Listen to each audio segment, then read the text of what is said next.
कितने शब्द निकलते हैं, और कोई जरूरी है कि दिन भर ही भगवान का नाम निकलता हो? आड़े टेढ़े शब्द तो सबसे ज्यादा निकलते हैं, अहंकार के शब्द भी बहुत निकलते। तूने भी मुझे देखा नहीं हो, तो भी मुझे जानता नहीं हो। गालियां भी मुख से बहुत निकलती हैं, आड़े टेढ़े शब्द भी बहुत निकलते हैं, ताने भी बहुत निकलते हैं, निंदा के बोल भी बहुत निकलते हैं। पर उसी बीच में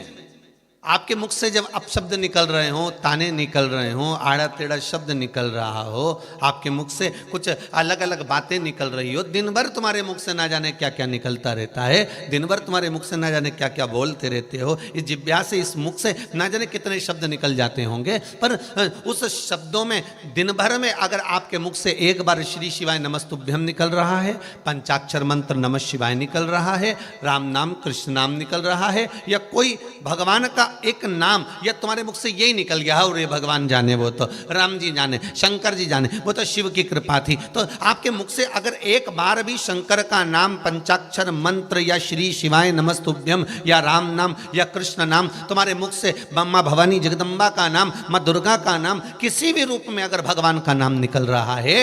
दिन भर के शब्द बोले और उस शब्द में से अगर तुम्हारे मुख से भगवान का नाम निकला, तो जिस समय पर तुम्हारे मुख से भगवान का नाम निकलता है, उस समय पर स्वयं भगवान तुम्हारे मस्तिष्क पर आकर बैठा हुआ होता है, तब जाकर वो निकल पाता है, तब जाकर वो मंत्र नाम निकल रहा है।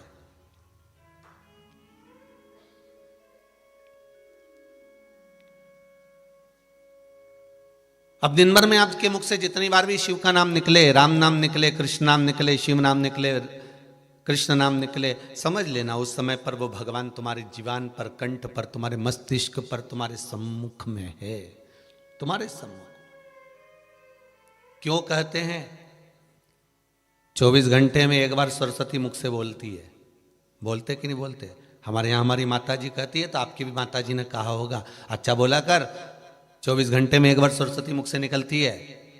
भजन करा करो, स्मरण करा करो। क्यों कहते हैं कि 24 घंटे में एक बार मुख से सरस्वती निकलती है? मतलब ये पक्का है कि हमारे मुख से 24 घंटे में एक बार तो कहीं भगवान का नाम निकलता होगा, और भगवान का नाम निकलता होगा तो उस समय पर भगवान हमारे मस्तिष्क पर, हमारे कंठ पर, हमारी जिह्वा पर बैठा हुआ होता होगा।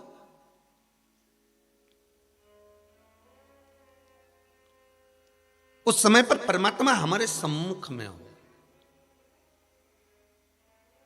हमारे सामने हो, और जब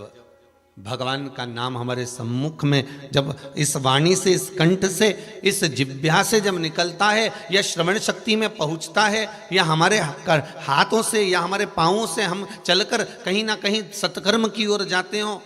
तो भी भगवान की कृपा ही समझना। ये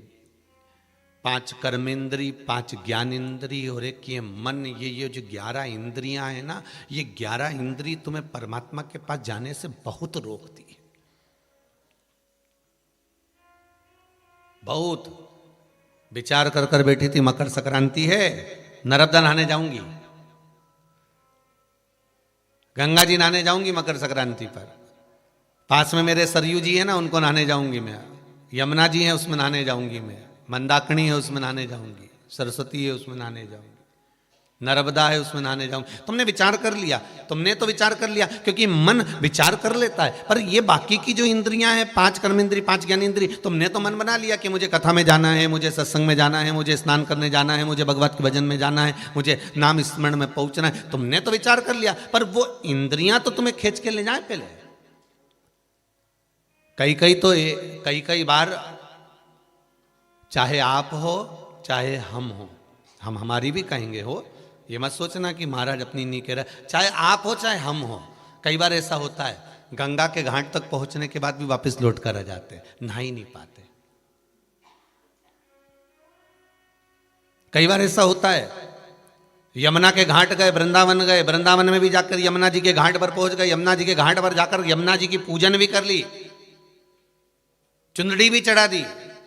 पर कई बार ऐसा होता है कि हम स्नान ही नहीं कर पाते।